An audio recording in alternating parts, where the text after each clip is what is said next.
하나님의 말씀은 고린도전서 2장 1절에서 16절 말씀입니다. 고린도전서 2장 1절에서 16절 말씀 교독하시겠습니다. 형제들아, 내가 너희에게 나아가 하나님의 증거를 전할 때에 말과 지혜의 아름다운 것으로 아니하였나니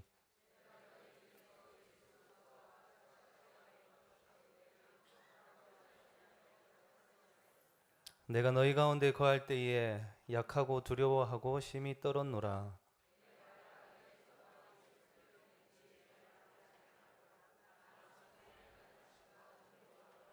너희 믿음이 사람의 지혜에 있지 아니하고 다만 하나님의 능력에 있게 하려 하였노라.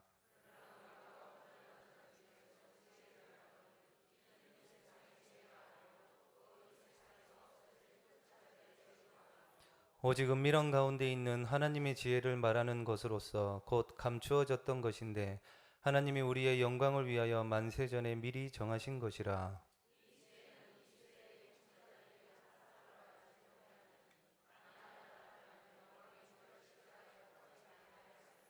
기록된 바 하나님이 자기를 사랑하는 자들을 위하여 예비하신 모든 것은 눈으로 보지 못하고 귀로 듣지 못하고 사람의 마음으로 생각하지도 못하였다 함과 같으니라.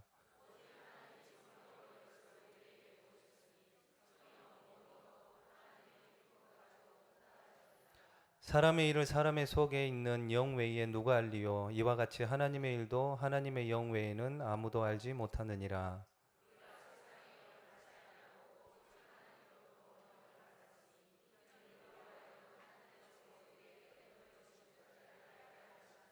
우리가 이것을 말하거니와 사람의 지혜가 가르친 말로 아니하고 오직 성령께서 가르치신 것으로 하니 영적인 일은 영적인 것으로 분별하느니라.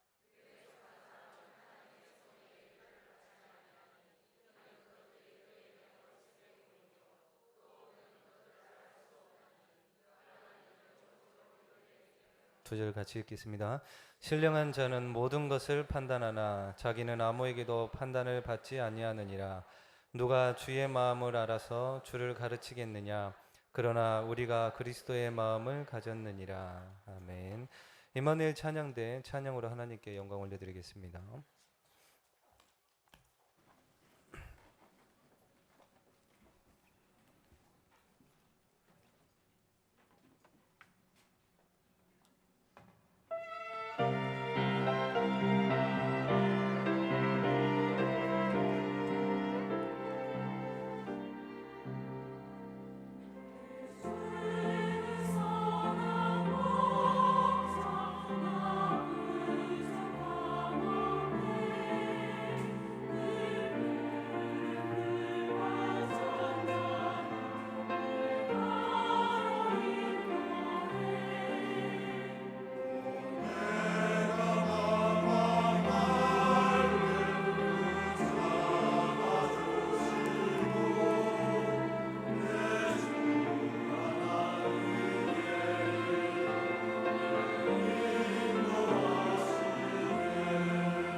예, 세상에는 두 종류의 사람이 있습니다. 배우는 사람과 배우지 못하는 사람이 있습니다.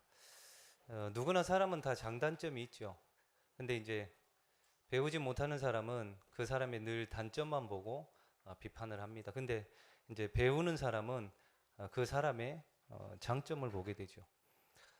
우리가 울산에 사는 이유, 그리고 우리 일만의 울산교회의 성도님들이 지금 여기 같이 모여 있는 이유가 성경에 나와 있습니다. 사도행전 17장 26절에 인류의 모든 족속을 한 혈통으로 만드시고 온 땅에 살게 하시고 그들의 연대를 정하시며 거주의 경계를 한정하셨으니 이랬습니다.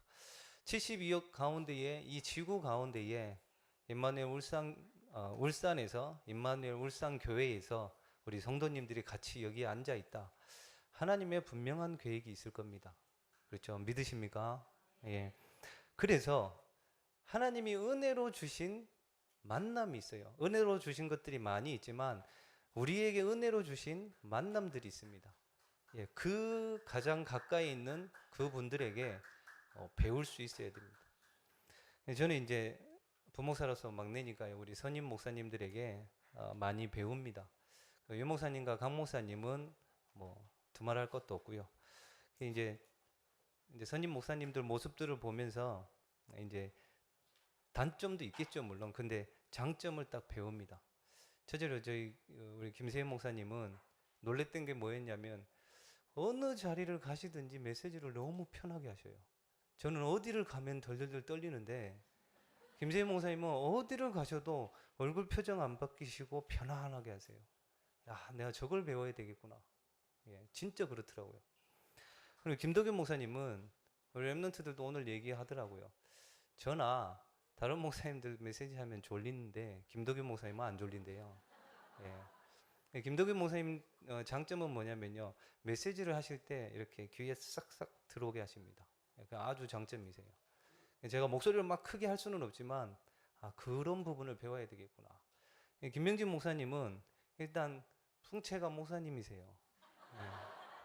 그냥 이렇게 계셔도 목사님 맞아요. 이제 금요일날 철야 예배 때도 메시지를 듣는데 저 진짜 은혜 많이 받았거든요. 현장 얘기와 함께. 그리고 이동원 목사님은 아주 세밀하십니다. 말씀을 가지고 세밀하게 이렇게 딱 가셔요. 자세히 들어보면요 아주 은혜됩니다. 이제 목사님 이제 세밀하게 들어가시니까 이렇게 좀 길 수도 있는데 자세히 들어보면요 딱 말씀 남아요. 그런 부분들을 이렇게 배워 나가는 거죠. 우리의 기준과 수준을 높일 수 있는 또 다른 방법입니다. 성경에는 이렇게 되어 있습니다. 나보다 남을 낮게 여기고 이렇게 되어 있습니다. 그럴 때에 우리가 어떤 기준이나 수준이 더 올라갈 수 있겠죠. 그러면서 이제 막내이다 보니까 우리 부목사님들을 이제 본교에 또 있다 보니까 어떻게 섬길까 이렇게 계속 기도하고 생각을 하는데 별로 해드릴 게 없더라고요. 그 좀 몇 가지 해봐야 차 운전 조금 더 해드리고 서울에서 올 때 그냥 혼자 다 해버리고 아니면 우리 목사님도 어디 이제 댁에 가실 때에 집 앞에까지 모셔다 드리고 그 정도밖에 사실 할 게 없더라고요. 워낙 목사님도 이렇게 잘 하시니까. 근데 요 근래에 이렇게 기도하면서 우리 목사님들이 지금 계속 이제 수요 예배나 철야 예배 이렇게 서시는데 그때에도 하나님께서는 분명히 부목사님들을 세우셔서 우리 성도님들에게 은혜를 끼치시고 역사를 하실 텐데 내가 우리 부목사님들의 말씀을 가지고 우리 성도님들한테 전달을 해야겠다라는 기도 제목이 생겼어요. 예. 김도균 목사님 지난주 주일 예배 때 말씀하셨습니다. 우리 교회에 지금 가장 제일 필요한 거 기도 운동이다. 왜냐면요 기도하지 않고서는 절대로 초대교회와 같은 역사 안 일어나거든요. 가장 필요한 말씀. 그리고 이동원 목사님이 2주 전에 수요 예배 때 그랬어요. 요엘서를 가지고 너희는 옷을 찢지 말고 마음을 찢으라 그랬거든요. 맞잖아요. 우리가 뭐 어떤 형식이 아니라 그 전에 우리 마음부터 찢어야 되겠죠. 어저께는 이제 그저께 김명진 목사님 철야 예배 때 현장 얘기를 하시면서 집중 신학원을 왜 해야 되는 이유에 대해서 말씀을 하셨어요. 가슴에 팍 와닿더라고요. 그게 뭐냐? 집중 신학원을 하는 이유는 앉아서 은혜 받고 그냥 있는 게 아니라 집중 캠프와 나의 현장을 살리기 위해서 집중 신학원 하는 거다라고 딱 말씀을 하시더라고요. 예, 맞죠? 우리가 그냥 은혜를 받고 있는 게 아니라 우리 현장 살리기 위해서 집중 신학원을 한다고 하셨거든요. 예, 이런 말씀을 쭉 들으면서 내가 배울 것도 많고 우리 성도님들에게 전달을 해야 되겠구나 이 생각을 했어요. 그리고 이번 주 지난주 수요 예배 때도 이동원 목사님이 제기는 깜짝 놀라는 말씀을 하시더라고요. 저도 늘 묵상하는 말씀인데 하나님께서 은혜로 주신 것들 그 최고의 축복이 바로 하나님의 형상이 회복된 겁니다. 하나님의 자녀가 된 것이고 처음 하나님께서 우리에게 주신 그 축복을 누리는 게 하나님이 주신 은혜로 주신 것들인데 이동 목사님이 그런 말씀을 하시더라고요. 많은 지금 사회와 많은 나라들의 생육하고 번성은 하는데 정복하고 다스리지를 못한다 이 말씀을 하시더라고요. 맞아요. 우리의 생각 많이 있습니다. 살아있죠. 예. 우리 생각 살아있습니다. 번성합니다. 계속 생각 늘어나는데 그 생각을 정복하고 다스리지를 못하니까 정신문제 오는 거예요. 지금 시대에 너무나도 많잖아요.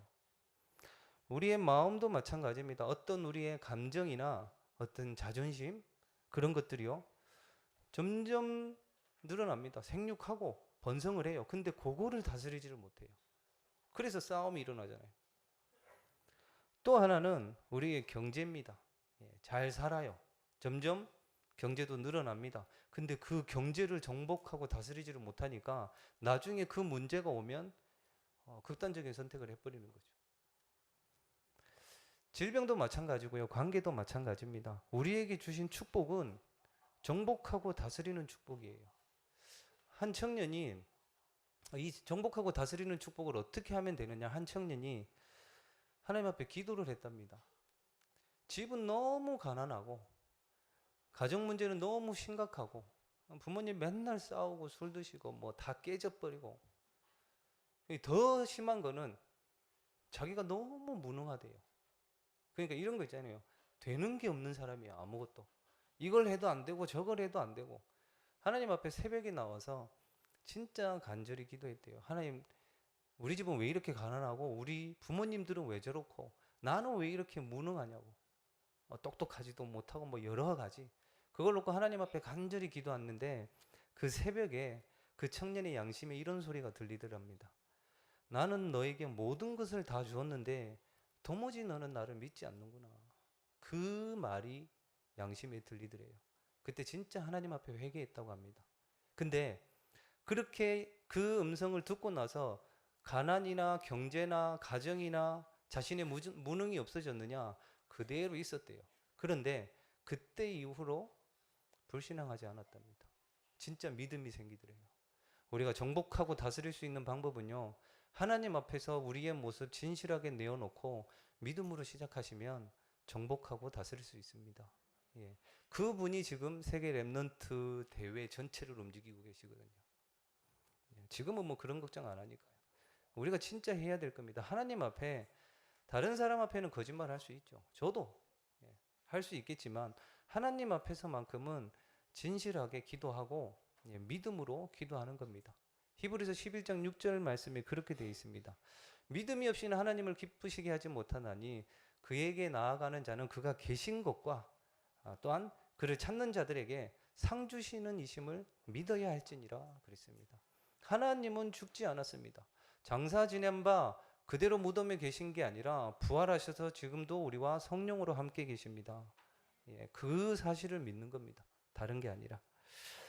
이 축복을 꼭 누리시기 바라고 우리에게 은혜로 주신 것이 무엇이냐면 첫 번째로 구원의 축복입니다.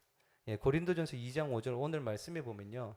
우리의 구원이 다른 게 아니라 너희의 믿음이 사람의 지혜에 있지 아니하고 다만 하나님의 능력에 있게 하려 하였노라 그랬습니다.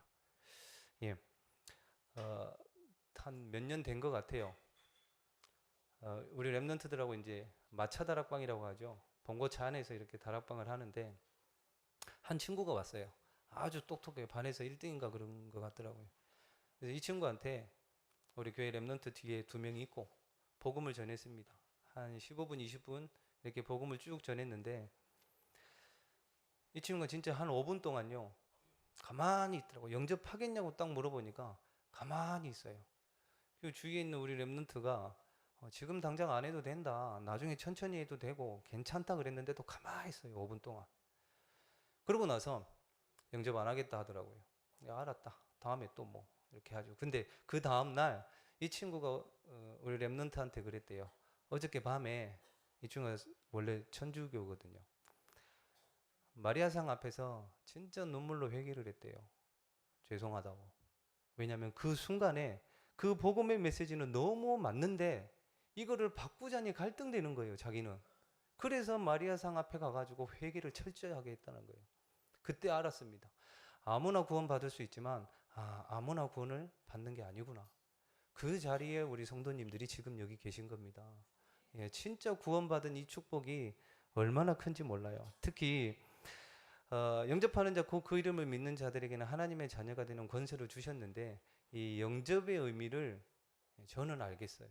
왜냐하면 2002년도에 한참 월드컵이 한창일 때 있었어요. 그때 제가 이제 강남에 살고 있었는데 그때 강남대로 차 못 다녔습니다. 사람들이 너무 많이 나와가지고.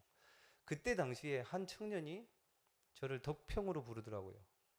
이제 예전에 좀 알던 청년인데 덕평으로 불러서 갔어요.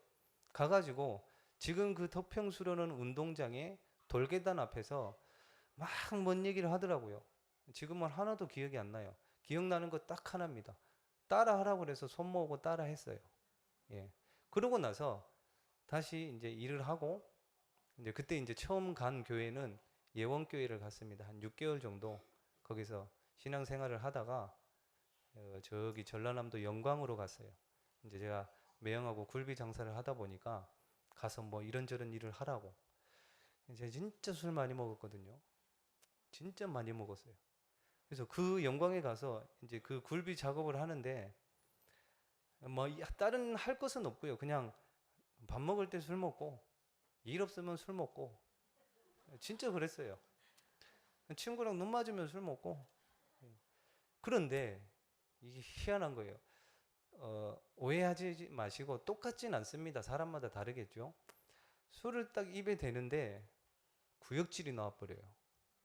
헛구역질이 딱 나오더라고요. 그 이제 제 머리로는 그랬죠. 소주 도수가 너무 세서 맥주로 바꾸면 괜찮겠지 해서 바꿨어요. 맥주를 딱 마시는데 또 구역질이 나와버려요. 물론 병원에는 안 가봤습니다만 그때 이후로 술을 못 먹었어요. 제가 분명히 말씀드렸습니다. 사람마다 다를 수 있어요. 그게 기준은 아닙니다. 저는 그렇게 했습니다. 예. 그리고 나서 술을 못 먹었어요, 진짜로. 그냥 진짜 하나님의 은혜, 제가 그만큼 독한 거예요. 안 되니까 그렇게 하셨겠죠. 그리고 나서 다시 서울로 가서 짐 다 정리하고 이제 부산으로 내려왔다가 이제 밤에 신학을 하게 되고 이제 거기서 그 교회에서 다락방을 이제 더 이상 안 한다고 해서 이쪽으로 다시 오게 됐죠. 그때 한 2006년 정도 그때인가요? 7년인가? 그때는 핵심이 밤 10시에 했습니다. 1년 동안 저 혼자 봉고차 타고 핵심 다녔어요. 저희 그때 교회는 이제 다락방 안 하시고 눈치 엄청 많이 봤거든요. 그래도 끝까지 1년 동안 딱 가고 11월 마지막 주에 목사님께 축복기도 받고 모든 기관들 일했던 것들 다 정리하고 성도님들께 인사드리고 이제 울산으로 이렇게 넘어왔죠. 이렇게 넘어와가지고 저는 목사 안수도 받고 예, 결혼도 하고 예, 그때 잠깐 눈 감고 이렇게 했는데 여기 와 있어요. 근데 그 처음 복음 전해줬던 분이 누구냐면 지금 집사람이에요. 청년들 기도해 보시기 바랍니다. 예, 있어요. 최고의 제자를 남겼잖아요. 예, 거기에 이제 후대들까지. 예수님을 영접했다? 저는 지난주 김도균 목사님 메시지 하실 때 빌립보서 1장 6절의 말씀을 이해합니다. 너희 속에 착한 일을 시작하신 이가 그리스도 예수의 날까지 이루실 줄 확신하노라 그랬습니다. 예, 정말로 믿으시기 바랍니다. 그래서 빌립보서 1장 10절에 그래서 지극히 선한 것을 분별하라고 그랬습니다. 왜? 그리스도께서 이루어 가실 거니까 다른 걱정하지 말고 지극히 선한 것을 분별하라고 하셨습니다. 그 하나님께서 지금 우리 속에 보혜사 성령으로 와 계신데요. 예수님께서 그러셨습니다. 요한복음 16장 18절에 내가 너희를 절대로 고아와 같이 버려두지 않겠다라고. 저는 반고아였었거든요. 부모님이 일찍 돌아가셨으니까. 그리고 이제 형제들은 거의 연락을 안 했었고요. 이제 모든 것을 혼자 결정하고 선택하고 다 해야 돼요. 쉽지는 않더라고요. 근데 주위에서 들리는 말이 쉽지가 않아요. 사람이 조금 실수를 할 수도 있잖아요. 뭐라고 그러냐면 저 부모 없는 자식 이렇게 나와요. 그게 상처가 되고 그게 이제 분노로 되고 지금은 그렇지는 않지만 그런데 예수님은 말씀하십니다. 내가 너희를 절대로 고아와 같이 버려두지 않겠다고. 그리고 세상 끝날 때까지 너희와 항상 함께 하겠다고. 그래서요. 어떤 문제와 사건이 딱 생기면 사람 찾지 마세요. 최고의 상담자가 우리 안에 계십니다. 예, 그분께 여쭤보시고 힘드시면 그분께 주시는 위로를 받으십시오. 예, 저희 부모님 돌아가셨을 때 이제 교회에서도 오시고 이제 많이 오셨어요. 한 3, 400명 이렇게 쭉 오셔서 저보고 그래요. 진건아 힘내라. 힘 안 나요. 진짜 안 나요. 너무 눈물 나고 막 이런 거 있어요. 아버지도 사고로 돌아가시고 어머니도 이제 질병 때문에 이렇게 쓰러지셔서 돌아가셨기 때문에 이런 거 있잖아요. 어떻게 하나님이 이럴 수가 있냐고 막 이랬어요. 많은 분들이 와서 위로를 해주는데 물론 그렇게 해야 됩니다. 예, 그게 맞고요. 근데 제 본인은 위로가 안 돼요. 근데 하나님이 알게 하시더라고요. 성령께서 위로하신 그 위로는 달라요. 그래서 요한복음 14장 26절 27절 말씀처럼 다른 사람들 이렇게 찾아다니지 마시고 성경이 약속하셨잖아요. 내가 너희에게 모든 것을 가르쳐주고 내가 말한 모든 것을 생각나게 하리라 그러셨습니다. 예. 그리고 지난주 사건 보셨잖아요. 뭐 많은 자살 사건들. 제가 하일성 씨 그 전날에 영상 찍힌 걸 이렇게 쭉 봤어요. 그냥 쉽게 표현하자면요. 사람이 완전히 진이 다 빠져버렸어요. 의자에 앉아서 담배 한 대 딱 피는데 고개를 푹 숙이고 그 모습을 보는데 지금 시대의 사람들 다 그럴 겁니다. 왜 그런 사건들, 문제들이 일어나느냐? 안 편해요. 평안하지가 않으니까 싸우게 되고 평안하지가 않으니까 극단적인 선택을 하게 됩니다. 근데 오늘 예수님께서 말씀하십니다. 27절에 내가 너희에게 평안을 끼치노니 내가 주는 평안은 세상이 주는 평안과 같지 아니하노라 그럽니다. 그러면서 그래서 너희는 마음에 근심하지도 말고 두려워하지도 말라 이렇게 말씀하십니다.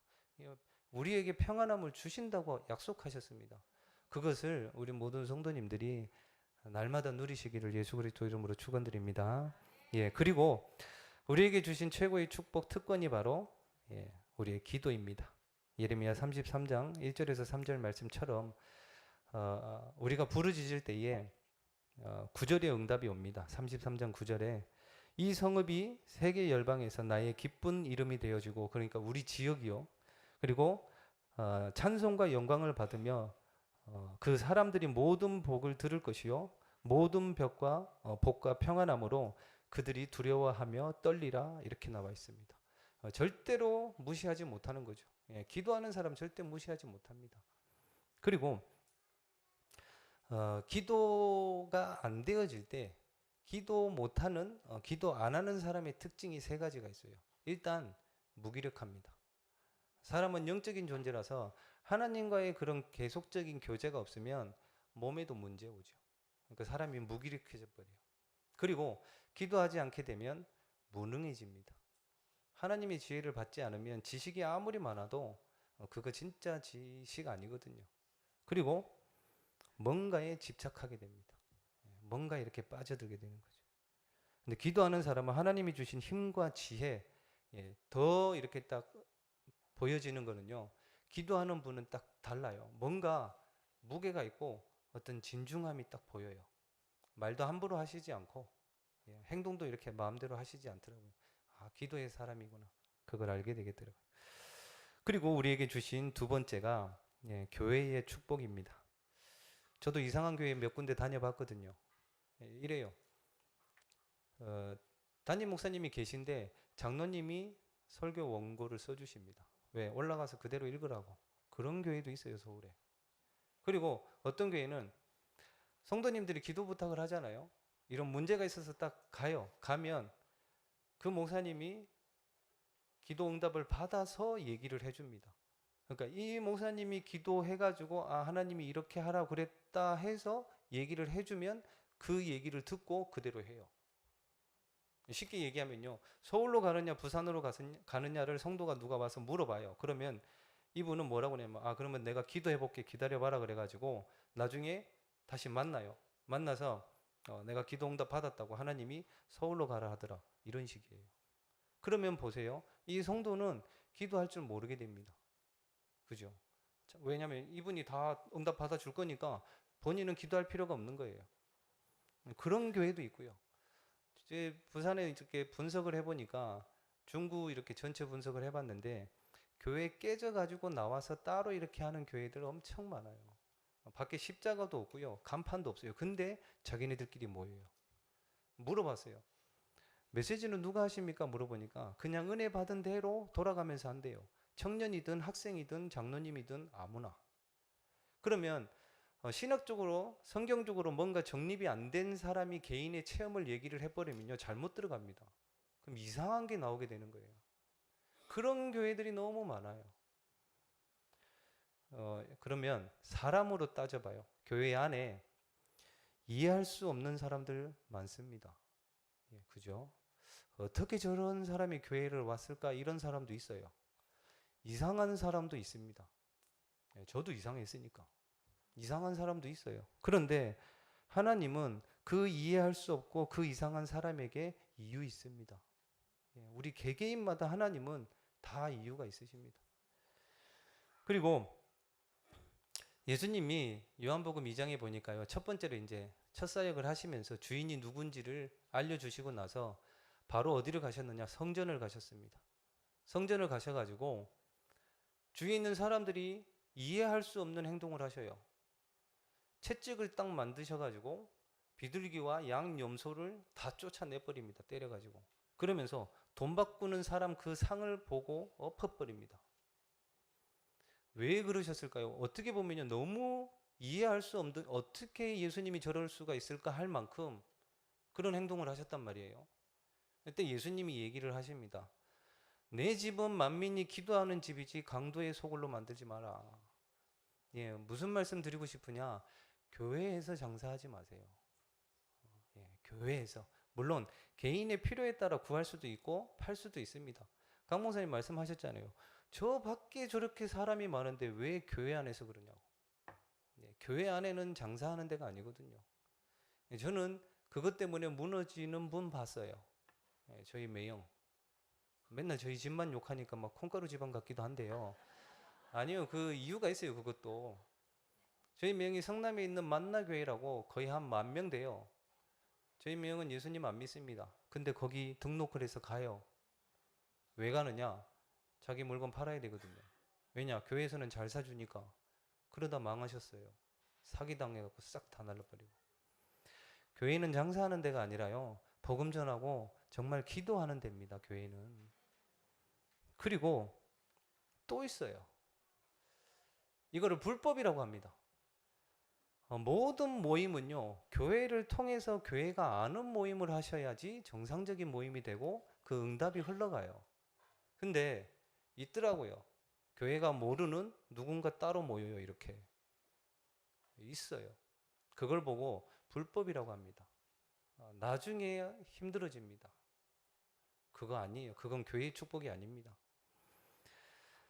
교회의 축복은 초대교회와 같은 응답을 누리는 것인데, 이거는 네가 했다, 내가 했다, 잘했다, 못했다, 된다, 안 된다가 아닙니다. 우리의 기준은 성령께서 하셨느냐, 안 하셨느냐예요. 예, 우리가 잘 돼도 하나님께서 하셨고 못 돼도 하나님께 하셨다라는 그 성령의 역사가 우리의 기준입니다. 우리 교회의 기준이 돼야 되겠죠. 두 번째로 교회의 축복은 15나라의 문이 열리는 겁니다. 언제 문이 열렸냐면요, 성경에 보니까 다 같이 한 곳에 모여 기도해가지고 성령 충만 받을 때에 15나라의 문이 열려서 하나님이 보내십니다. 그 축복이 또 사도행전 12장에 또 나옵니다. 베드로가 옥에 갇혔을 때에 교회가 그 베드로를 놓고 간절히 기도합니다. 온 교회가. 그때에 옥에 있었던 그 베드로가 풀려나죠. 사람들은 이해 못했습니다. 기도해놓고도. 여자애가 나가서 베드로 목소리를 듣고 베드로가 왔다고 하니까 교회 사람들이 뭐라고 그러냐면 아니다. 아마 베드로 천사이지 않겠느냐 이렇게 나와요. 여자가 그럽니다. 진짜 왔다고. 나중에 보니까 진짜 오거든요. 기도 열심히 해놓고 안 믿어요. 나중에 결국 베드로가 옥에서 나와가지고 같이 이렇게 사역을 하게 됩니다. 우리가 지금 파나마 그리고 페루 현장을 놓고 정말로 기도해야 되겠죠. 뭐 이번 주에도 보니까 그 근방에서 5.0 지진도 나고 이랬더라고요. 보니까 진짜 그 지역을 놓고 그 나라를 놓고 그리고 우리 목사님들을 놓고 지금 여기서 우리가 기도하지만 하나님은 거기서 역사를 하십니다. 왜냐면요, 하나님은 동시에 다 보고 계시기 때문에 그래요. 우리 안에 계신 그 성령님은 거기도 계시고, 그래서 우리가 선교를 놓고 정말로 기도하는 겁니다. 그렇게 했을 때에 하나님이 헤롯을 불러가 버려요. 무슨 말이냐? 우리가 진짜로 그렇게 합심해서 기도했을 때에 우리 지역과 울산 동부 경남의 역사는 대표적인 우상이 무너져 버리는 거예요. 우리가 그 응답을 받아야 되겠죠. 그리고 세 번째로 말씀 성취입니다. 저는 신방을 가거나 교회 분들에게 늘 말씀드립니다. 울산에 사실 거면 2부 메시지 들으시라고. 왜냐? 우리의 울산에 사는 우리에게 가장 정확한 메시지 2부 메시지를 통해서 주십니다. 저도 그 응답을 많이 받고 있고요. 울산에 사실 거면 2부 메시지 들으시고 그 강단 말씀을 들으시고 꼭 울산 현장에 가셔서 확인하셔야 돼요. 그래야 말씀이 믿어지고 확신이 생깁니다. 그 말씀 성취이고요. 그리고 3천 제자의 축복을 누리라고 했는데 제자의 기본이 있습니다. 절대로 이익과 손해 앞에서 무너지지 않아요. 복음에 유익하다면 우리 자신은 손해볼 수도 있어야 됩니다. 그리고 의식주의에 매이지 않고요. 저도 그렇더라고요. 제자를 딱 만나면 자꾸 제 제자를 만들려고 그래요. 그러니까 내 사람으로 자꾸 만들려고 하더라고요. 그게 아니거든요, 절대로. 제자는 그리스도의 제자를 만듭니다. 그래서 우리가 먼저 제자가 되어지면 3천 제자의 응답을 받고요. 그리고 현장이 변화가 됩니다. 지금 현장들 보십시오. 많은 종교와 이단들, 교회를 지금 어지럽히고 있는 신천지, 혹시 여기 계시면 예수님 믿으세요, 진짜로. 교회에 분리시키지 마시고 그거 진짜 악한 짓이에요, 악한 짓. 그리고 진짜 말도 안 되는 종교인데 사람들이 모이는 데도 있어요. 군화 엄마라고 아십니까? 저기 전라도 정읍에서 시작된 종교예요. 그쪽에 쌍둥이 하나님이 나타나셨대요. 제가 듣고도 이게 믿어진다는 것도 희한해요. 아무튼 왜 군화 엄마냐? 이유도 말도 안 돼요. 아기가 태어났을 때 누구를 제일 먼저 부르느냐? 엄마. 넘어지고 아플 때 누구를 제일 먼저 부르느냐? 엄마. 그래서 군화 엄마래요. 그들의 교리가 뭐냐? 사람은 죄악이 많기 때문에 다 이혼해라. 그럼 그 종교 들어가면요, 진짜 다 이혼해야 돼요. 그리고 그들이 말하는 기도가 있습니다. 군화 엄마라는 그 종교의 또 다른 이름이 탕탕탕교예요. 웃기죠? 근데 믿어요, 그거를. 수천 명이 가 있습니다. 제가 아는 분이 그렇게 믿고 있기 때문에 제가 말씀드려요. 저도 찾아봤다니까요. 도대체 뭐길래? 이런 거예요. 좋은 대학 탕탕탕. 좋은 직장 탕탕탕. 그러면 응답이 온다는 거예요. 말도 안 되죠. 믿는다니까요, 그거를. 수천 명이 가 있어요. 왜 그럴까요? 사실 보면요, 우리가 복음 안 전해서 흑암이 자꾸 현장에 이렇게 심기는 겁니다. 저 강원도에는 전능신교 있잖아요. 거기는 그리스도가 여자예요. 여자 그리스도가 있어가지고 중국에서 핍박이 심하니까 강원도로 수백 명이 넘어와가지고 거기에 한국 사람들하고 같이 지금 또 하고 있습니다. 교회라는 이름으로 나와요. 성경을 가지고. 왜 그런 일이 일어나느냐? 사실 보면 그렇죠. 우리가 우리 현장에서 복음을 증거하지 못하기 때문에 자꾸 이단과 사이비들, 흑암이 자꾸 번성을 하는 거죠. 어떻게 하면 이 현장을 변화시킬 수 있느냐? 사도행전 2장의 42절에 이렇게 나와 있습니다. 사도의 가르침을 받아 모이기를 힘쓰고 집에서 날마다 떡을 떼며 하나님을 찬미할 그때에 현장이 변화되어진다라고 말씀하고 계셔요. 이 5가지 축복을 우리가 정말로 누려야 되겠고요. 진짜 임마누엘 울산교회에 계신 분들이 누려야 될 축복이 뭐냐면요. 강 목사님이 가지고 계신 기도 제목이에요. 그게 뭐냐? 처음부터 울산에 오셔서 붙잡았던 기도 제목이라고 하셨어요. 이 성경적인 전도가 전도가 안 된다는 이 현장에 이 성경적인 전도가 맞다는 증거를 보이겠다라고 하셨어요. 우리 성도님들이 그걸 같이 놓고 기도를 하셔야 같이 응답을 받아가는 겁니다. 그리고 울산에 복음이 전도가 안 된다고 얘기를 합니다. 제가 울산 복음화율을 찾아보니까 진짜로 안 되긴 안 되나 봐요. 9%대예요. 전국을 쭉 찾아보니까 많은 데는 30%까지, 평균 23%에서 24%인데 울산은만 9%예요. 전도가 안 된다고 합니다, 사람들이. 근데 반대로 한번 생각해 봤어요. 그러면 불신자가 많다는 거 아니에요. 그럼 복음 전할 때가 더 많다는 겁니다. 근데 또 전도도 돼요. 저도 보니까 되더라고요. 그냥 돼요, 아무튼. 예. 그 언약을 우리가 붙잡고 300지교에 대한 언약을 붙잡고 우리가 교회의 축복을 누려가야 되겠고, 특히 교회의 머리는요, 예수 그리스도라고 분명히 성경에 나와 있습니다. 그 머리 대신 예수 그리스도께서 세우신 계획이 교회 플랜이에요. 이건 뭐 꼭 해야 되겠다 이렇게 결단해야지, 그게 아니라요. 그 흐름 속에 계시면 됩니다. 그러면 하나님이 주시는 응답 속에 우리가 갈 수 있는 거죠. 마지막으로 전도의 축복입니다. 이 전도는 사람의 힘으로 하는 게 아니라 하나님이 주신 힘으로 해야 되죠.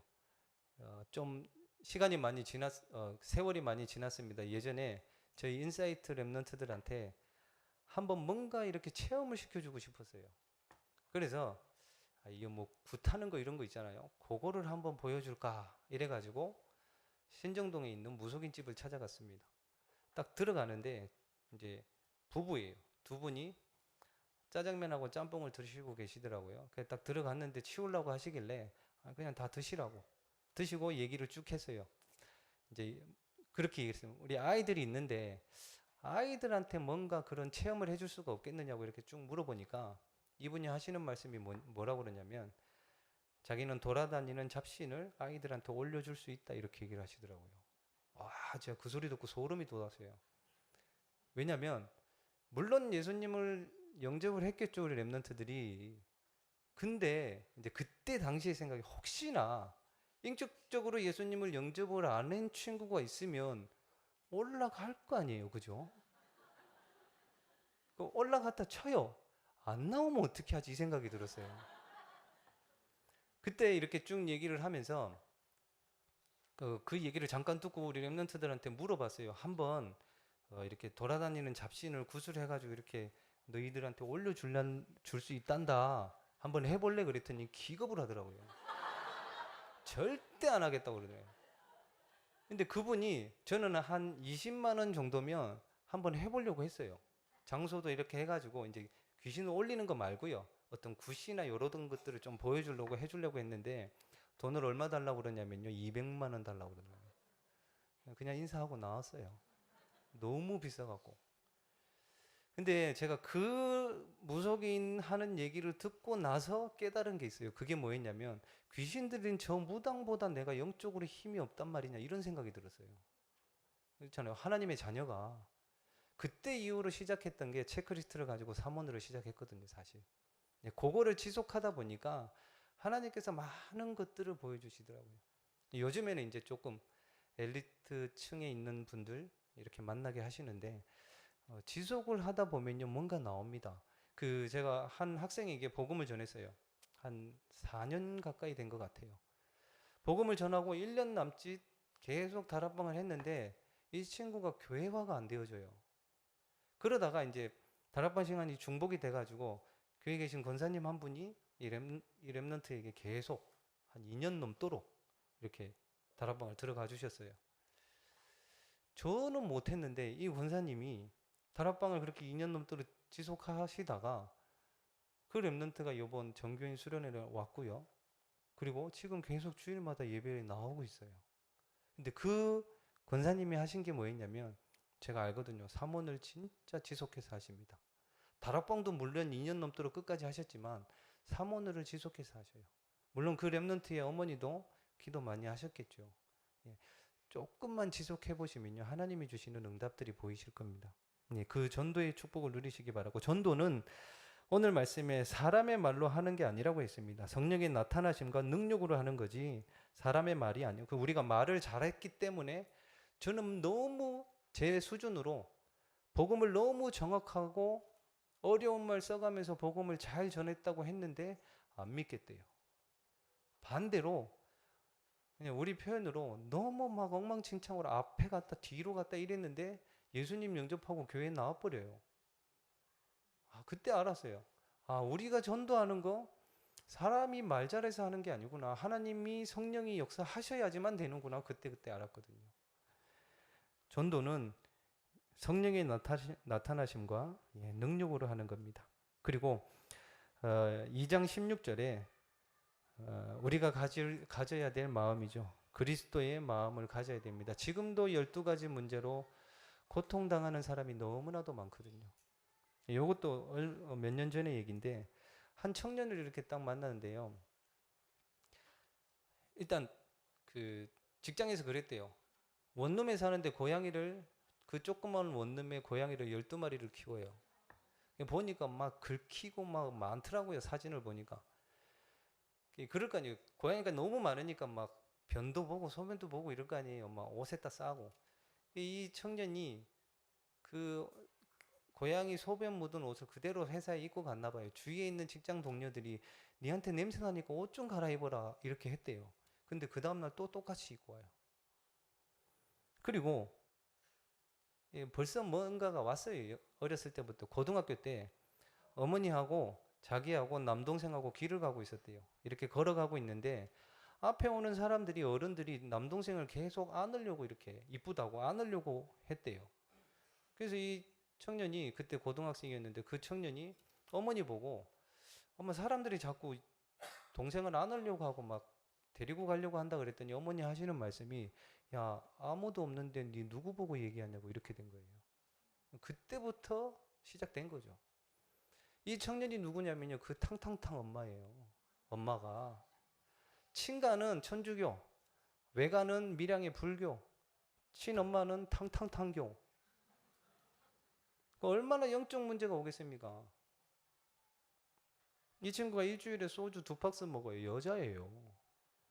이렇게 먹다가 한날은 잠을 자다가 깨서 목이 말라서 냉장고에 가서 문 열고 물을 이렇게 쭉 마셨대요. 근데 아침에 일어나 보니까 그것도 소주병이라.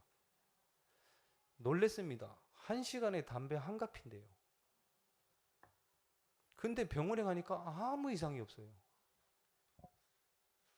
그리고 이 친구는 밖에를 안 나가고요. 암막 커튼이라고 아십니까? 밖에서 빛이 들어올 수 없게 하는 그 커튼을 치고 살아요. 밖에도 안 나와요. 저희들이 오죽했으면 이 친구 자살한 줄 알고 집에 갔다니까요. 밤에 경찰에 신고하려고. 아무리 문을 두들겨도 안 돼가지고. 그러다가 만나게 됐습니다. 만나가지고 이 친구는 대인기피증도 있어가지고 사람을 5분 이상 만나서 얘기를 못 한대요. 만나가지고 그 얘기를 들었어요. 자기 집 개인 자기 얘기 쭉 듣는데 2시간 넘게 얘기를 했습니다. 자기도 그래요. 자기도 이상하다고. 이렇게 길게 얘기를 못 하는데, 그때 복음을 받고 거기에서 나왔어요. 암막 커튼 다 치우고, 그 뒤에도 무슨 영적 문제는 있었죠. 그 어떤 문제는 있었어요. 백화점에서 이제 그 집에서 나와가지고 백화점에서 일을 하는데, 앞에 옷 정리를 하는데 아침 일찍 정리를 하는데 뒤에서 부르더랍니다. 자기 이름을 부르는데 없어요.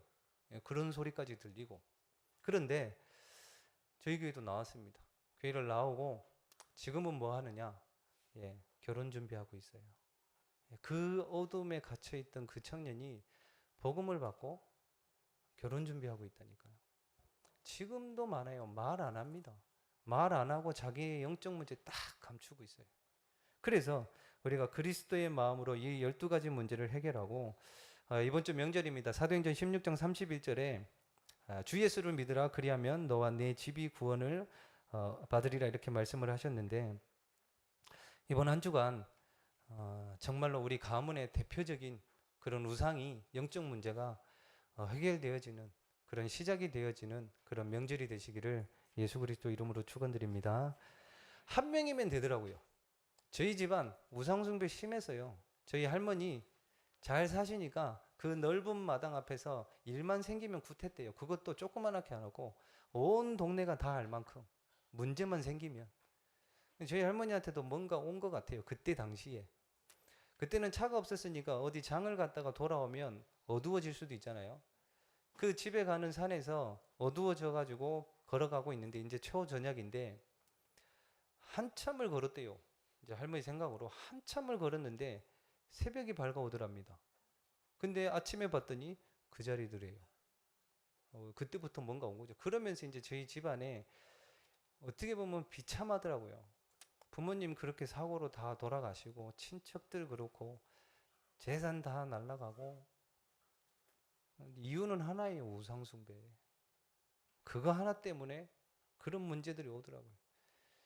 근데 감사하게도 이제 저를 하나님께서 복음 받게 하시고 이렇게 그 가문에 세우셨는데 지금도 저희 형제들 문제 많습니다. 엄청 많아요. 몇 번 말씀드렸듯이 저희 형은 죽은 친구 소파에서 매일 앉아 있고 새벽마다 앉아 있고요. 저희 동생 그 시어머니 말씀드렸잖아요. 그 1시간 걸어가서 바닷가에서 그렇게 생마감하시고 저희 누님은 큰 누님은 아까 말씀드렸듯이 이렇게 사기당해서 계속 무너지고 있고 작은 누님은 맨날 이혼하니 많이 맨날 싸우고 근데 작년에 하나님이 진짜 은혜죠. 서울에 어떤 집회를 갔다가 그냥 생각이 나서 큰 누님께 전화 연락을 했어요. 만나자고. 보니까 이제 양재동에 보면요.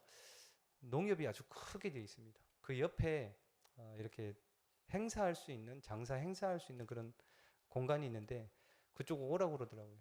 그래서 갔어요. 가가지고 행사 물품 같이 팔아주면서 저희 집안 얘기를 왜 우리 집에 이런 문제가 왔는지 아냐 이러면서 우리 아버지 그리고 저희 집에는 단명이 있다고 그랬잖아요. 저는 할아버지 얼굴도 뭐 저희 아버지 5살 때 돌아가셨기 때문에 그런 얘기를 쭉 했어요. 왜 우리 집안에 이렇게 문제가 왔는지 아냐고. 그 물건 팔아줘 가면서 같이.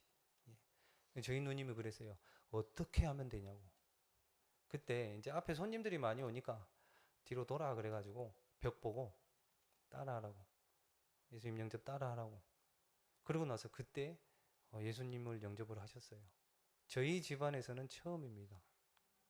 그뿐만이 아니고 지난 명절에 갔더니 저희 이제 사촌 누님이 교회를 다니시더라고요. 뭐 찬양해요. 저희들은 잘 안 부르는 찬송이거든요.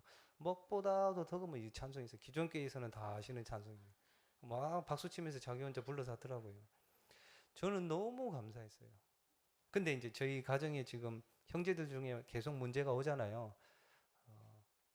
복음 받을 좋은 시간표가 가까이 오겠죠. 그래서 여러분 한 분이면 됩니다. 여러분 한 분이면 가문 살려요, 진짜로. 물론 시간표 따라 되겠지만요. 이번 명절에 진짜로 기도하시기 바랍니다. 그리고 결론적으로 우리는 그리스도인입니다. 이 그리스도인의 축복을 누려야 되는데요. 3가지 변하지 않는 게 있다고 하셨잖아요. 지난주에 갈보리산 언약입니다. 예수님께서 십자가에서 우리의 모든 문제를 해결하셨다. 그래서 포기하지 말라고 그랬습니다. 언제까지 포기하지 말까요? 예수님이 우리를 포기하기 전까지는 포기하지 마세요. 그리고 감람산의 언약입니다. 우리에게 주실 미션, 우리의 삶의 어떤 시스템이겠죠. 이것을 만들기 위해서 마가다락방에 그 힘과 권능을 주시겠다고 하셨습니다. 그리스도인의 축복은요. 그리스도께서 하셨던 것을 누리면 됩니다. 그게 선지자적 축복입니다. 매일 우리가 하나님을 만나고 하나님을 만나게 해주는 축복입니다. 그리고 2번째로 제사장의 축복입니다. 죄와 저주와 재앙을 끊는 거죠. 그리고 왕적 축복은 사단과 귀신을 우리 가정 가문에서 더 이상 오지 못하도록 쫓아내버리십시오. 기도로서. 이번 한 주간 우리에게 은혜로 주신 것들, 구원과 교회와 그리고 전도의 축복, 그리고 그리스도인의 축복을 정말로 누리셔서 가정 가문에 역사하는 모든 흑암이 무너지는 그런 한 주간 되시기를 예수 그리스도 이름으로 축원드립니다. 이 축복을 누리는 사람이 한 고백이 오늘 저도 한 주간 동안 들었거든요. 성가대에서 하신 찬송입니다. 찬양입니다. 이 축복을 누리는 사람이 했던 고백이에요. 우리 모든 성도님들, 저도 그 생각을 많이 합니다. 우리 생을 마감하는 그 날에, 하나님 앞에 서는 그 날에 이런 고백했으면 좋겠어요. 여호와께서 나의 목자셨기 때문에 내가 부족함이 없었다라고. 우리 후대들에게 불신자 앞에서 당당하게 고백할 수 있는 그런 성도님들 되시기를 예수 그리스도 이름으로 축원드립니다. 기도하겠습니다. 하나님 아버지 감사를 드립니다. 하나님께서 우리에게 은혜로 주신 것들, 은혜로운 만남과 또한 구원의 축복, 교회의 축복, 그리고 전도의 축복, 그 그리스도인의 축복을 이번 한 주간 정말 누려서 우리 가정 가문에 역사하는 모든 흑암이 무너지고 그 안에서 제자를 찾을 수 있는 한 주간 될 수 있도록 주님이 축복하여 주시옵소서. 살아계신 예수 그리스도 이름으로 기도드리옵나이다. 아멘.